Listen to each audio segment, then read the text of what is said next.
Hello my dear students, स्वागत है आप सभी का मेरे इस यूट्यूब चैनल में। मैं सुरजीत कुपेश्वर में एक प्रमुख ट्यूशन संस्थान का संस्थापक एवं एजुकेटर आप सभी का स्वागत करता हूं अपने इस यूट्यूब चैनल में फिजिक्स बाय सुरजीत शाह। तो देखिए, आजकल हाल ही में एक दो दिन से आपको वीडियो कोई मिली नहीं, तो आज आपके लेके आए हैं क्लास 12th ऑप्टिकल इंस्ट्रूमेंट पर बेस्ड एक नया कॉन्सेप्ट, एक नई वीडियो। ठीक है, तो देखिए, जैसे कि हमने लास्ट जो टॉपिक पढ़ा था क्लास 12th के लिए, वो हम लोगों ने रेनबो फॉर्मेशन पढ़ा था, जो कि आपका डिस्पर्जन ऑफ लाइट के फिनोमेना पर बेस्ड था। अब उसके बाद जो आपके लिए अगला इंपॉर्टेंट क्वेश्चन बोर्ड एग्जाम के लिए बनता है वो ऑप्टिकल इंस्ट्रूमेंट का होता है, जिसमें हम बात करते हैं कंपाउंड माइक्रोस्कोप और एस्ट्रोनॉमिकल टेलीस्कोप। ठीक है, हाँ, तो आपको देखिए आज ऑप्टिकल इंस्ट्रूमेंट पर बेस्ड जो कंसेप्ट है वो आपको यहाँ से करना है क्रिस्टल क्लियर।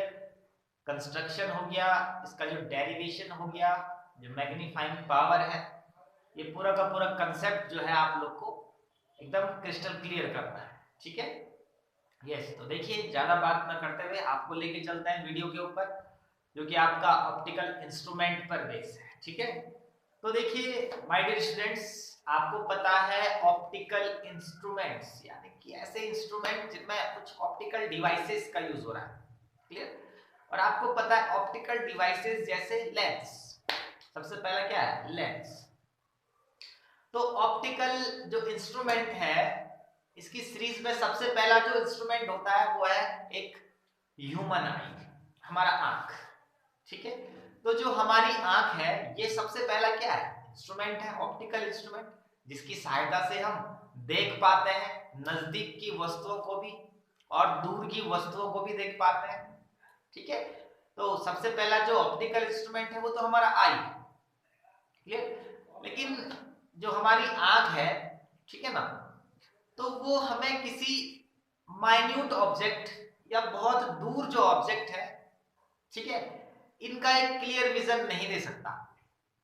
पास की वस्तुओं को हम देख सकते हैं, दूर की वस्तुओं को भी हम देख सकते हैं, लेकिन वो क्लियर विजन के साथ नहीं देख सकते जिस क्लियर विजन के लिए हम माइक्रोस्कोप और टेलीस्कोप का यूज करते हैं।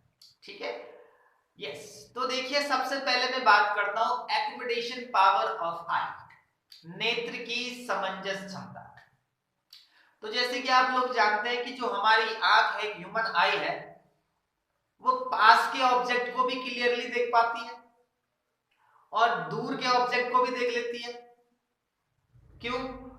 क्योंकि जो हमारी आंख है जिसमें एक नेचुरल लेंस है कन्वर्जिंग, ठीक है, तो हमारी जो आंख है वो उसकी फोकल लेंथ को, फोकस दूरी को क्या कर सकता है? चेंज कर सकता है। पास वाले ऑब्जेक्ट के लिए भी फोकल लेंथ चेंज होती है और दूर से आने वाली लाइट रे के लिए भी फोकल लेंथ क्या होती है? चेंज। तो जो फोकल लेंथ को चेंज करने का कंसेप्ट है हमारी आंख में नेचुरली, इसी को कहते हैं एक्कोमोडेशन पावर ऑफ आई। इसी की हेल्प से हम दूर की वस्तु को भी देख पाते हैं और नजदीक की वस्तु को भी देख पाते हैं। क्लियर? तो इसे कहते हैं एक्कोमोडेशन पावर ऑफ आई। क्लियर? अब देखिए, जब भी हम किसी ऑब्जेक्ट को देखते हैं, उसकी जो इमेज फॉर्मेट होती है हमारी रेटिना पर, तो वो हमारी आंख के साथ एक एंगल हमेशा बना के चलते हैं, जिसको कहते हैं विजुअल एंगल।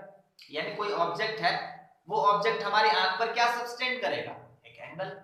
जो इमेज बन रही है वो हमारी आंख पर क्या करेगी? एक एंगल सबस्टेंड करेगी। तो इसको क्या कहते हैं? Visual angle. क्लियर? तो जिन ऑप्टिकल इंस्ट्रूमेंट की बात मैं करने जा रहा हूं, कंपाउंड माइक्रोस्कोप और एस्ट्रोनॉमिकल टेलीस्कोप, उन दोनों का ही काम होता है इस विजुअल एंगल को इंक्रीज करना। यानी कि ऑब्जेक्ट से आने वाला जो विजुअल एंगल है, अगर हम उसको इंस्ट्रूमेंट लगा करके देखेंगे तो एंगल क्या हो जाएगा? चेंज हो जाएगा, इंक्रीज हो जाएगा। तो जो ये ऑप्टिकल इंस्ट्रूमेंट है मेरे बच्चों, वो क्या करते हैं? विजुअल एंगल को हमेशा इंक्रीज कर देते हैं, जिससे हमें एक टाइनी ऑब्जेक्ट, एक माइन्यूट ऑब्जेक्ट का भी एक लार्ज इमेज क्या हो जाती है? प्रोवाइड हो जाती है। अगली बात समझ में? क्लियर? यस। इसी को हम दूसरे कंसेप्ट में कहते हैं मैग्नीफाइंग पावर। अगली बात समझ में? Magnifying power. तो जो ये ऑप्टिकल इंस्ट्रूमेंट है, चाहे वो कंपाउंड माइक्रोस्कोप हो चाहे एस्ट्रोनॉमिकल टेलीस्कोप हो, ठीक है, इन दोनों ही टॉपिक्स के लिए हमें निकालनी होती है एग्जाम में मैग्नीफाइंग पावर। क्लियर? मैग्नीफाई का मतलब एक इमेज है, उसका एक ऑब्जेक्ट है, उसका एक बड़ा साइज में आपको इमेज प्रोवाइड कराना। सिंपल से कंसेप्ट में अगर हम कहें कि जो इमेज और ऑब्जेक्ट के साइज का जो रेशियो होता है उसी को कहते हैं मैग्नीफाइंग पावर। आपने पढ़ा, मिरर में पढ़ा, लेंसेज में पढ़ा, अब आप लोग यहाँ ऑप्टिकल इंस्ट्रूमेंट के लिए पढ़ने जा रहे हो मैग्नीफाइंग पावर। ठीक है, सिंपल सा कंसेप्ट है।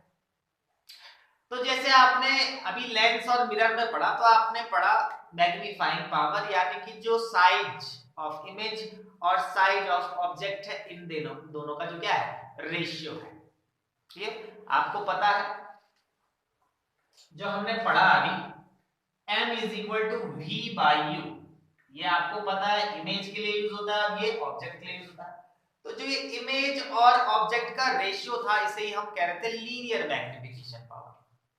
क्लियर? अब जो ऑप्टिकल इंस्ट्रूमेंट है, इनमें भी हमें यही कैलकुलेट करना होता है, मैग्नीफाइंग पावर।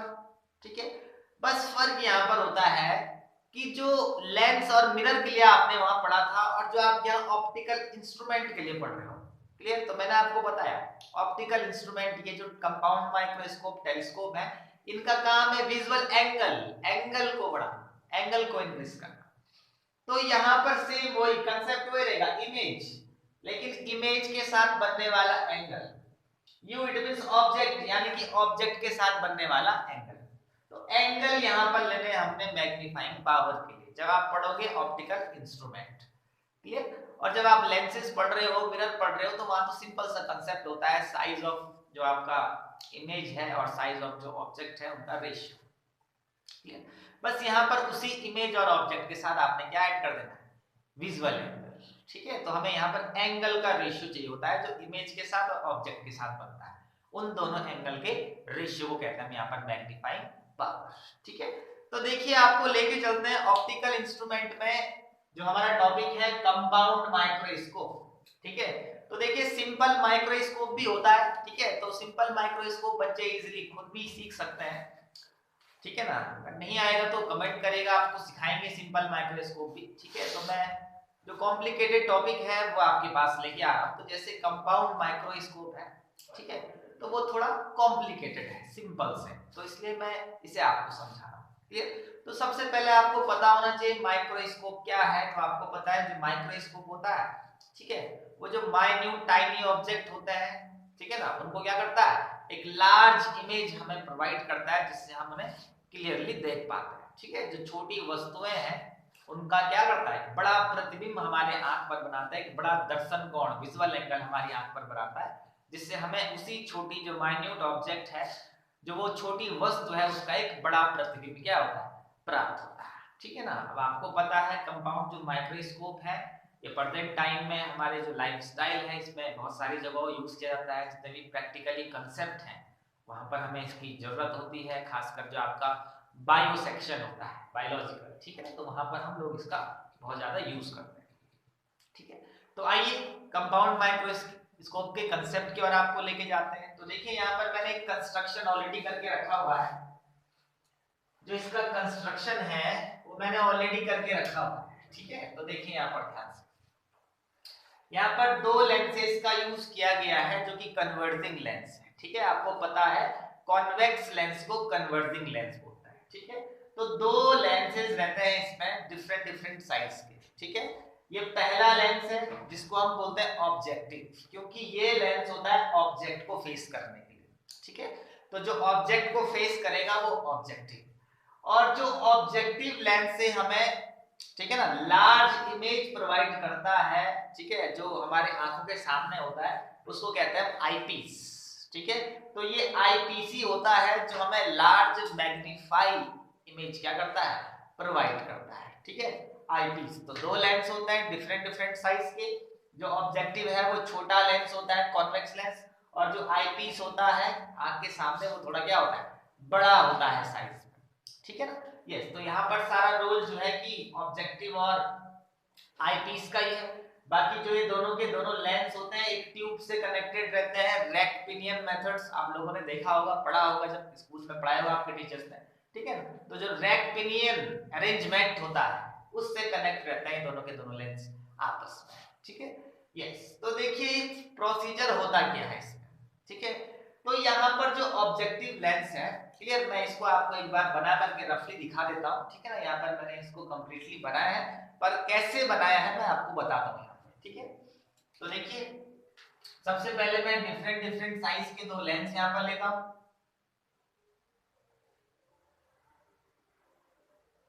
ये मेरे दो लेंस हैं, ठीक है ना, दोनों के दोनों कन्वर्जिंग है, कॉन्वेक्स लेंस। यहाँ पर आप इसको इसकी प्रिंसिपल एक्सिस मान सकते हैं, अदरवाइज इंस्ट्रूमेंट में ट्यूब होती है, ठीक है। तो देखिए अब यहाँ पर जो ये लेंस है ये ऑब्जेक्टिव है और जो ये लेंस है ये आईपीस है। साइज में भी दोनों का आपका दिख रहा होगा, ठीक है। तो सबसे पहले मैं ऑब्जेक्टिव के सामने एक ऑब्जेक्ट इस तरीके से रखता हूँ। ये कोई ऑब्जेक्ट है ए बी, मैंने इसको नाम दिया, ठीक है। इस ए बी ऑब्जेक्ट से लाइट रे आपका लेंस पर जाएंगी। एक को मैं लेके पैरेलल, जो ये रे है इंसिडेंट रे, ये इस प्रिंसिपल एक्सिस के क्या है, पैरेलल। और एक रे को लेके जाता है इसके ऑप्टिकल सेंटर से, ठीक है। ऑप्टिकल सेंटर का कांसेप्ट भी आपको समझाया है। तो ऑप्टिकल सेंटर से, क्लियर। देखिए मैं इस रे को पहले इसलिए लेके गया ताकि आप लोग इसका सही मेजरमेंट करके बना पाए, क्लियर।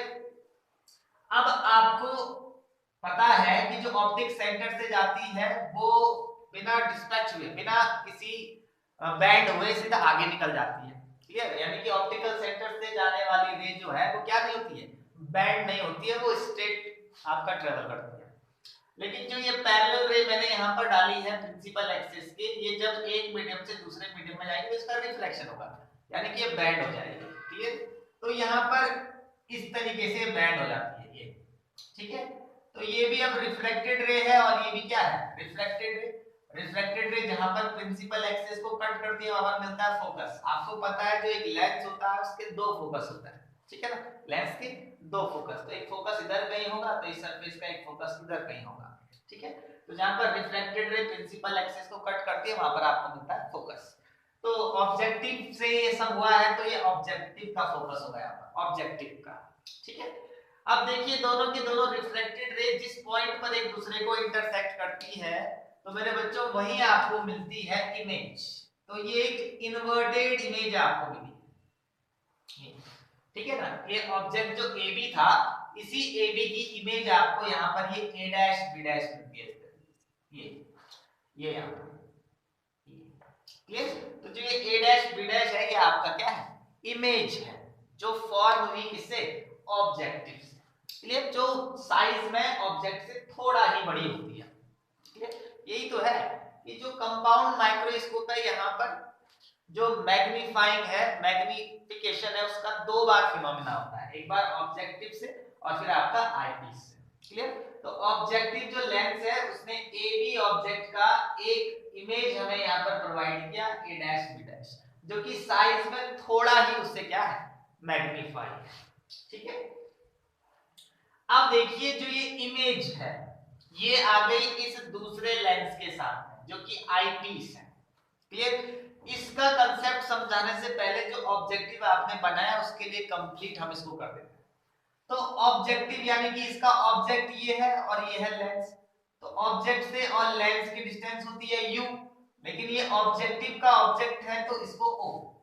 तो इस ऑब्जेक्ट की पोजीशन इस लेंस से जो है वो कितनी है, uo है, क्लियर। अब इसी लेंस का इसकी जो इमेज है यहाँ पर a डैश b डैश, यहां तक की जो पोजीशन है उसको v से हम दिखाते हैं, लेकिन ये जो इमेज है ये ऑब्जेक्टिव लेंस की है इसलिए हम इसको vo कहते हैं। अगली बात समझ में, तो ये ऑब्जेक्ट की लेंस से जो डिस्टेंस है u और ये इमेज की जो लेंस से डिस्टेंस है vo, क्लियर। बाकी फोकस लेना चाहते हैं आप तो फोकस भी ले सकते हैं, लेंस से फोकस तक की जो डिस्टेंस होती है फोकल लेंथ, ठीक है। तो ये पहले लेंस का फिनोमिना था जो कंप्लीट हुआ आपका।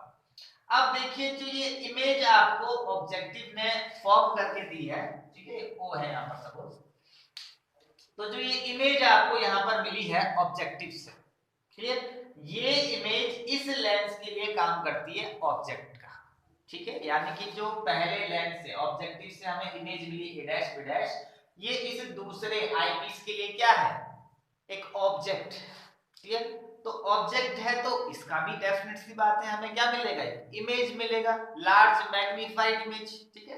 तो देखिए जो ये ऑब्जेक्ट है सेम वही फिनोमेना इस पर अप्लाई करिए, इससे भी जो लाइट रे है एक पैरेलल इस तरीके से लेंस पर जाएगी और एक इसके ऑप्टिकल सेंटर से, यहां से ये इसका ऑप्टिकल सेंटर है, इसे मैं ई से रिप्रेजेंट कर रहा हूं, क्लियर। तो जो ये देखिए ये दो आप रे लेके जाएंगे पीछे की, इसकी क्या है, रिफ्लेक्टेड रे, क्योंकि रिफ्लेक्शन तो ऐसे ही होता है, क्लियर। लेकिन आप इनको नीचे आगे की डायरेक्शन में फॉरवर्ड प्रोड्यूस करेंगे, क्लियर, कि अपेयर मिलती भी वही तो मिलेगी आपको, लार्ज मैग्नीफाइड इमेज। तो जो रे आपने ये बैकवर्ड यहाँ प्रोवाइड फॉरवर्ड बैकवर्ड डायरेक्शन में प्रोड्यूस किया है, उसी को आप इधर आगे भी फॉरवर्ड डायरेक्शन में प्रोड्यूस कर दीजिए, क्लियर। अब देखिए उसके बाद जो ये रे है जो कि इस प्रिंसिपल एक्सिस के पैरेलल है, ये जब एक मीडियम से दूसरे मीडियम में जाएगी तो इसका रिफ्रैक्शन होगा, यानी यहां पर जाकर क्या हो जाएगी, बैंड हो जाएगी इस तरीके से, बैंड होकर के जहां पर कट करेगी वहां पर इसका फोकस मिलेगा, यानी कि एफ ई वाले लेंस का फोकस, क्लियर।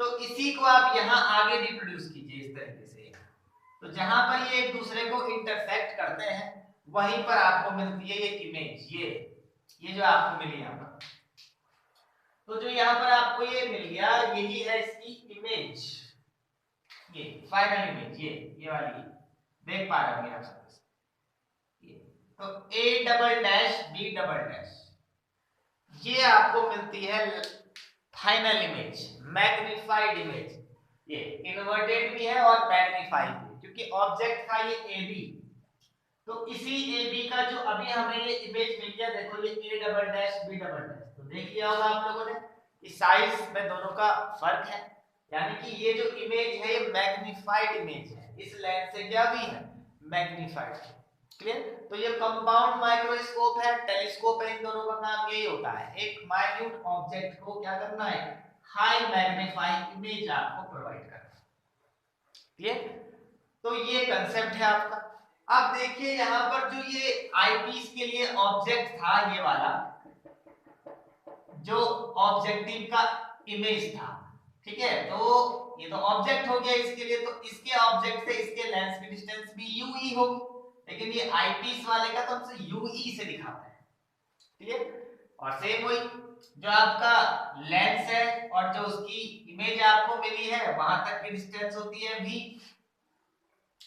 लेकिन आईपीस से मिला है तो हम इसको वी कहते हैं, क्लियर। लेकिन जो ये इमेज है ये आपका फाइनल इमेज है एटलीस्ट डिस्टिंक्ट विजन पर, तो इसलिए इस v को हम यहाँ पर d से रिप्रेजेंट करते हैं, capital D, it means image for at least distinct vision, तो हम उस फाइनल इमेज को VE से भी और D से भी क्या कर सकते हैं, रिप्रेजेंट कर सकते हैं, क्लियर। तो ये कंसेप्ट था जो मैंने वहां बनाया, ठीक है। और इससे आने वाली जो रेज होगी पीछे, यहाँ पर किसी ह्यूमन की आई होगी जो इस इमेज को देख रहा होगा बच्चे, ठीक है ना। तो इस तरीके से कंसेप्ट होता है कंपाउंड माइक्रोस्कोप में, ठीक है।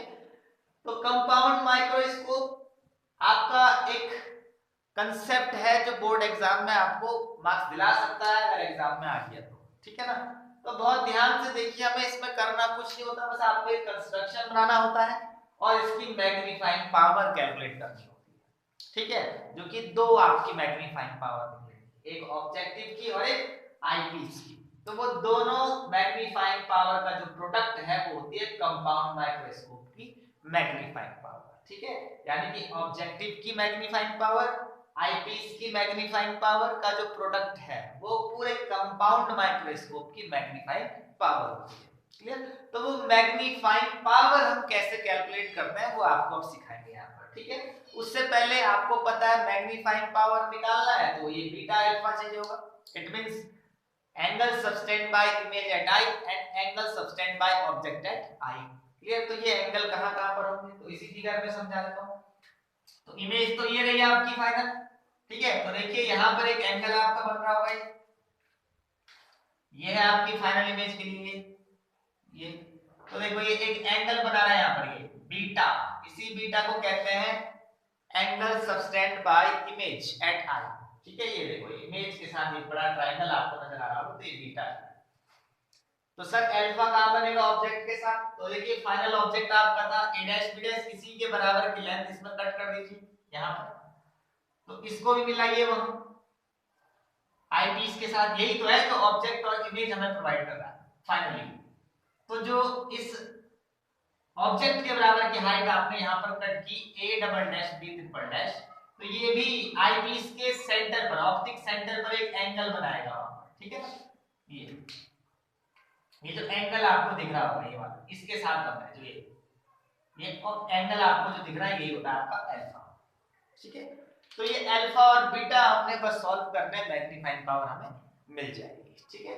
तो बहुत ध्यान से देखिएगा किस तरीके से हमें करना है सॉल्व। तो इसको बिठा देता हूं मैं, आई होप आप लोग को फिगर कंस्ट्रक्ट करना आया होगा इसका, जो कि सिंपल है, कोई टफ टॉपिक तो है नहीं। तो ध्यान से देखिए आगे किस बारे में हम बात करने जा रहे हैं। देखिए अब यहाँ पर मैं एंगल बना देता हूँ, देखो क्लियरली। तो ये आपका ऑब्जेक्ट की हाइट आपने यहाँ से कट की, क्लियर। ये है देखो आपका फाइनल इमेज मैग्नीफाइड, ये था ऑब्जेक्ट ए बी। तो इसी ए बी का देखो ये है इमेज, तो देखा आपने कितनी हाईली मैग्नीफाइड इमेज। तो यही तो करता है कंपाउंड माइक्रोस्कोप। तो जो ये इमेज के साथ, फाइनल इमेज के साथ जो यहाँ ई पर एंगल बनेगा, ठीक है ना। ये देखो ये रेड वाली जो मार्कर है यहाँ पर, और ये ब्लू कलर की ये, तो ये वाला एंगल है आपका बीटा, ये ठीक है, जो ये इमेज फॉर्म कर रही होगी वहां आंख पर।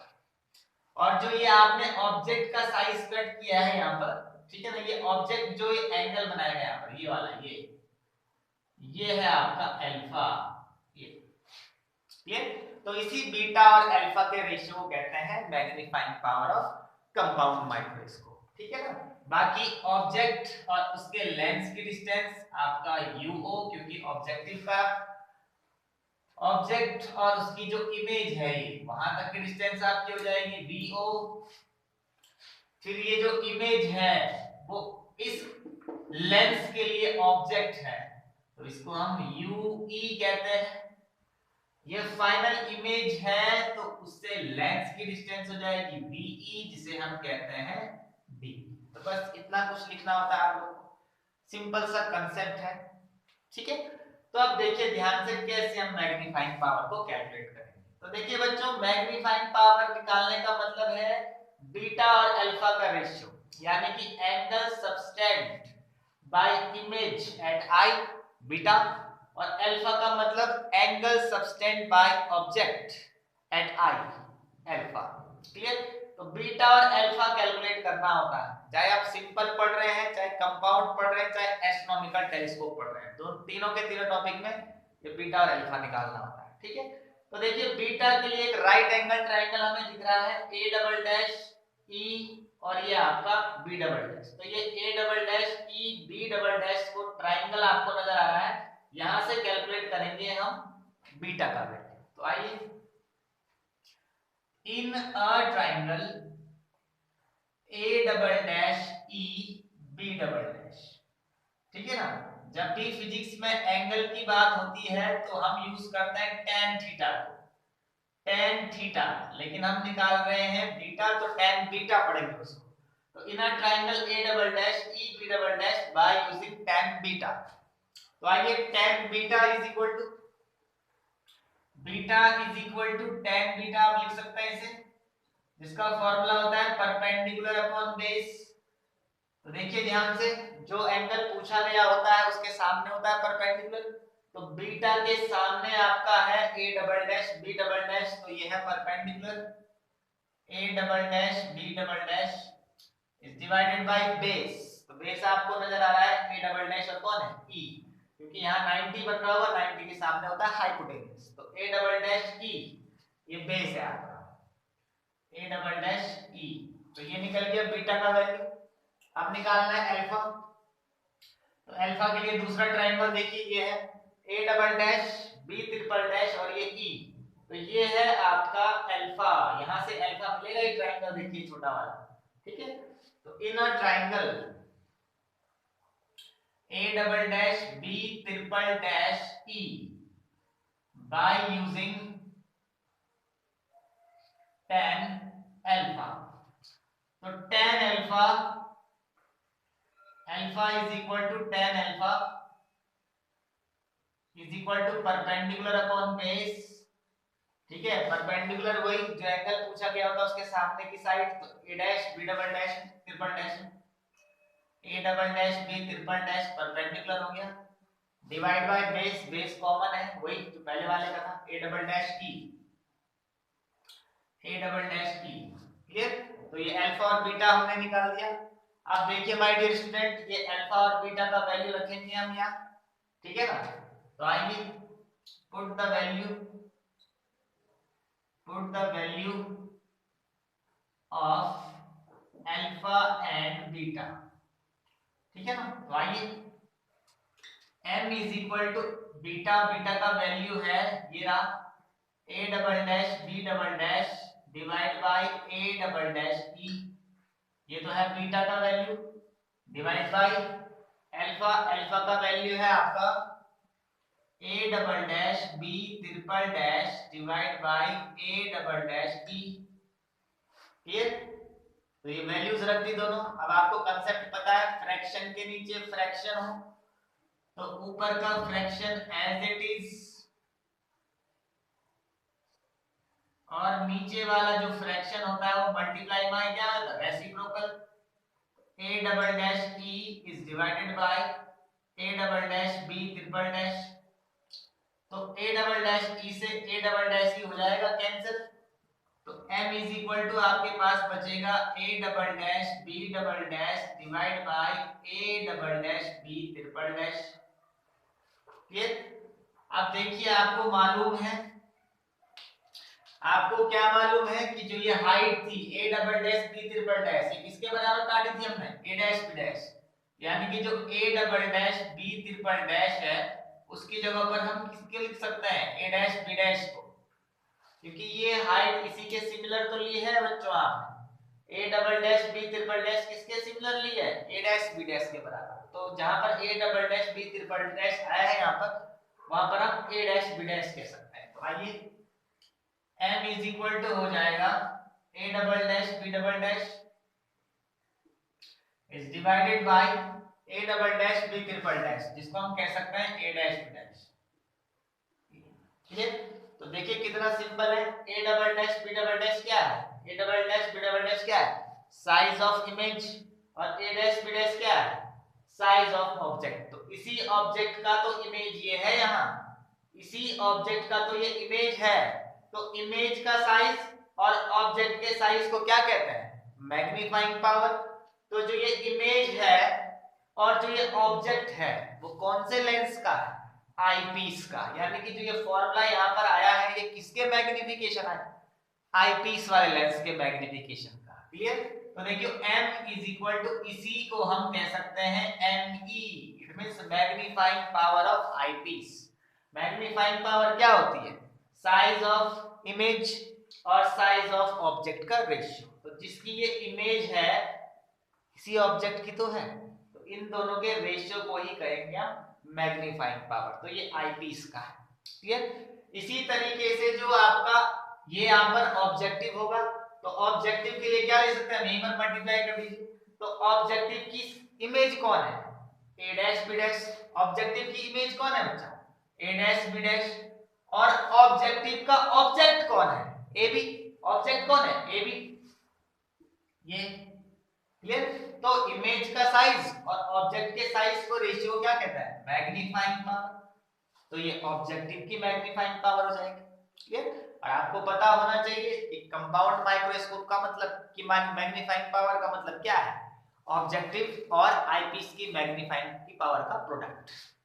तो आईपीस का मैग्नीफाइंग एमई, ऑब्जेक्टिव का है एमओ, इन दोनों के प्रोडक्ट को ही कहते हैं magnifying power of compound microscope, ठीक है। तो बस यही दो वैल्यू तो कैलकुलेट करनी होती है हमें यहाँ, क्लियर। इसी को अगर आप थोड़ा अरेंज करके लिखे तो m is equal to M O into क्या बोल सकते हैं इसको एम ई, ये आगे बात सकते हैं। तो ये हो गई हमारी इक्वेशन नंबर ए। यस, तो आइए बेटा देखिए आगे आप मैग्नीफाइंग पावर निकालते हैं हम, जहां तक हमने छोड़ा था। तो देखिए आपने m is equal to M O into M E तक की बात की थी, क्लियर। तो देखिए आपको पता है m it means magnifying of objective, तो क्या होता है इमेज बाय ऑब्जेक्ट। तो ऑब्जेक्टिव का है तो ओ ओ लगा दीजिए into M E image by object, तो बस आई पीस का है तो ई ई लगा दीजिए। तो m इज इक्वल टू देखिए VO upon UO as it is into VE, VE को क्या बोलते हैं D, तो D रख दिया वहां पर डिवाइड बाय UE, क्लियर। तो कहने का मतलब है कि आपको यहां से आगे सॉल्व करना है, मैग्नीफाइंग निकालनी है, तो इस VO अपॉन UO का आंसर निकालना है। बाकी VE और D तो हमने लिख ही दिया है, D अपॉन UE, बस ये VO और UO का आंसर निकालना है बस, ठीक है। तब जाकर के आपका निकलेगी magnifying power of compound microscope, ठीक है। तो कैसे निकालेंगे, ऑब्जेक्टिव में लेंस फार्मूला लगाएंगे। तो लेंस फार्मूला क्या होता है देखिए 1 upon f is equal to 1 upon v minus 1 upon u, clear. लेकिन आप बात कर रहे हैं फॉर ऑब्जेक्टिव, फॉर ऑब्जेक्टिव। तो ऑब्जेक्टिव के लिए भैया जो f है वहां कितना हो जाएगा fo, जो v है वहां कितना हो जाएगा vo, और जो u है वहां कितना हो जाएगा uo, क्लियर। u ऑब्जेक्ट जो कि आपका लेफ्ट साइड है तो माइनस में रहेगा, माइनस का यूज करना। आइए 1 upon fo is equal to 1 upon vo, minus minus का हो जाएगा प्लस। अब आप जानते हैं कंसेप्ट क्रॉस मल्टीप्लिकेशन का, u1 जा uo प्लस vo1 जा vo divide by vo u multiply हो जाएंगे, बस जो vo u है इनका मल्टीप्लाई हो जाएगा 1 के साथ।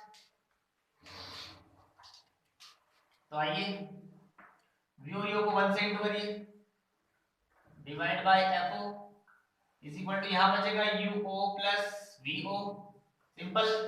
uo के साथ vo का इंटू vo का डिवाइड कीजिए, क्योंकि आप निकाल रहे हैं vo अपॉन uo, ये आंसर चाहिए आपको लेफ्ट हैंड में। तो vo upon u as it is divide by fo, यहां पर uo के साथ vo का इंटू vo का डिवाइड प्लस vo। अब देखिए दोनों में यहां vo vo कॉमन आ जाएगा, अभी आपको पता चल जाएगा ये प्रोसीजर क्यों किया हमने। तो कॉमन निकल गया यहां से vo बाहर, प्लस vo बाहर कॉमन निकल गया 1, vo से आपका vo कैंसिल। अब देखिए बचेगा uo upon fo is equal to uo upon vo plus 1, 1 का साइड चेंज कर दीजिए, तो uo अपॉन fo इधर आके हो जाएगा -1 u अपॉन vo। सॉल्व कीजिए इसको, fo1 जाए fo और u fo divide by fo, ये तो होगा क्रॉस मल्टीप्लाई कर देंगे इसका, इज इक्वल टू क्या बचेगा u अपॉन vo, बस रेसिप्रोकल कर दीजिए दोनों साइड, मिल जाएगा आंसर। दोनों साइड रेसिप्रोकल कर दीजिए तो क्या हो जाएगा ये vo upon u is equal to इसका भी reciprocal fo upon u minus fo, तो ये मिल तो गया आपका आंसर। तो ये vo अपॉन u है उसकी जगह रख दीजिए, क्या दिक्कत है, इसको रख देते हैं हम। आई होप यहां तक आपको आ गया होगा समझ में, इसको बिठा देता हूं मैं।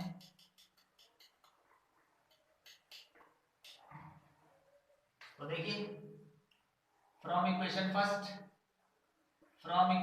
First m is equal to vo u, कितना है vo u का answer fo upon u minus fo into d upon u। This is the magnifying formula for compound microscope. तो ये है my dear student compound microscope के magnifying power का फॉर्मूला। बताइए कितना सिंपल है कोई टफ? सिंपल सा है ना। क्या किया हम लोगों ने, एक लेंस फॉर्मूला लगाया है ऑब्जेक्टिव में, हल्की कैलकुलेशन, हल्की फुल्की कैलकुलेशन करके हमने आंसर निकाल दिया।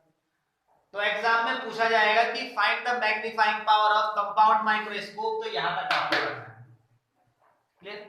लेकिन एग्जाम में पूछा जाएगा find the magnifying power of compound microscope when, condition लगा दी, when image form at least distance of distinct vision और क्लियर विजन, यानी कि जब आपकी जो इमेज है वो यहां पर बन रही हो, यहां पर ये एट लीस्ट डिस्टेंस पर, तो तब मैग्नीफाइंग पावर क्या होगी ये पूछेगा। तो आपको फिर ये डेरिवेशन आगे सॉल्व करना हो। अगर सिर्फ कंपाउंड माइक्रोस्कोप की मैग्नीफाइंग पावर आएगी तो ये आंसर इनफ है, लेकिन कंडीशन पूछेगा कि क्लियर विजन के लिए निकालो, रिलैक्स्ड आई के लिए निकालो, तो तब आपको और आगे सॉल्व करना पड़ेगा, क्लियर। तो कंपाउंड माइक्रोस्कोप हो चाहे एस्ट्रोनॉमिकल टेलीस्कोप हो, दोनों की दो ही कंडीशन होती है, when image formed at least distance of distinct vision यानी कि clear vision, and when image formed at infinity यानी कि relaxed eye। तो ये दो कंडीशन निकालनी है यहां से। तो अब आपका ये फॉर्मूला मेन है, बाकी सब बिठा दीजिए, बाकी सब यहां पर वाइट हो जाएंगे।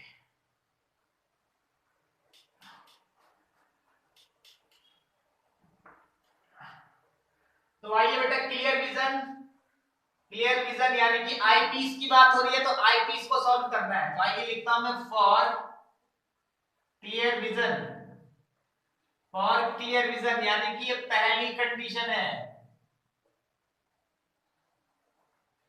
First condition for clear vision यानी कि when image form at least distance of distinct vision, clear vision जिसे हम कहते हैं। तो आइए क्या करना है, लीजिए अपना eyepiece 1/f is equal to 1/v minus 1/u, eyepiece वाला लेंस लेना है, तो क्या हो जाएगा 1/f की जगह fe, 1/v की जगह d, u की जगह ue। आईपीस के लिए ये तीन फैक्टर है, तो देखिए ध्यान से, आईपीस का ऑब्जेक्ट लेफ्ट साइड, आईपीस का इमेज लेफ्ट साइड, तो इमेज ऑब्जेक्ट दोनों माइनस माइनस में आ जाएंगे। तो 1/fe is equal to 1/-d, minus minus का प्लस, माइनस 1/d का कीजिए साइड चेंज, इधर आके हो जाएंगे वो 1/+d, तो यहां पर बचेगा 1/ue, यहां पर है 1/fe, इसके साथ भेजा हमने 1/-d को, इधर आके हो जाएंगे प्लस, तो ये 1/u का वैल्यू निकल गया, 1/ue का वैल्यू। आइए अप्लाई करते हैं इस पर, ये रहा फॉर्मूला, ये है therefore मैग्नीफाइंग पावर कब, for clear vision, for clear vision, तो ये मैग्नीफाइंग पावर निकल के देखिए m is equal to FO upon UO minus FO, ठीक है ना, d बाहर निकाल दीजिए, क्या बचेगा 1/UE, m is equal to FO is divided by UO plus minus FO into d, 1/UE जिसका वैल्यू ये निकाला है 1/fe plus 1/d, clear. m is equal to FO divide by UO minus FO, d का अंदर multiply कर दीजिए, d plus d divide by fe divide by d, कर दिया इतना, d से आपका d क्या हो जाएगा, कैंसिल। तो यहां ऊपर लिख देता हूं final formula, m is equal to FO upon UO minus FO into, cancel हो गया बचा 1 प्लस d अपॉन f। तो ये है आपका फॉर्मूला मैग्नीफाइंग का, जब इमेज कहां बनती हो, एट डिस्टिंक्ट विजन, ये तो जब d डिस्टेंस पर इमेज बनेगी तो ये है मैग्नीफाइंग पावर। और अगर सिर्फ कंपाउंड माइक्रोस्कोप का मैग्नीफाइंग पावर पूछेगा तो ये है आंसर, ये जो आपको बताया अभी कुछ देर पहले। लेकिन डिस्टिंक्ट विजन का कंसेप्ट, क्लियर विजन का कंसेप्ट लगाएगा और तब माइक्रोस्कोप की निकालनी होगी मैग्नीफाइंग पावर, तो ये है आंसर, ये क्लियर। तो ये पहली कंडीशन थी। दूसरी होती है infinity, when image form at infinity, जिसको बोलते हैं रिलैक्स्ड आई। तो उसके लिए आपको कोई डेरिवेशन करने की जरूरत नहीं है, देखिए एक ही लाइन में आंसर निकल जाएगा।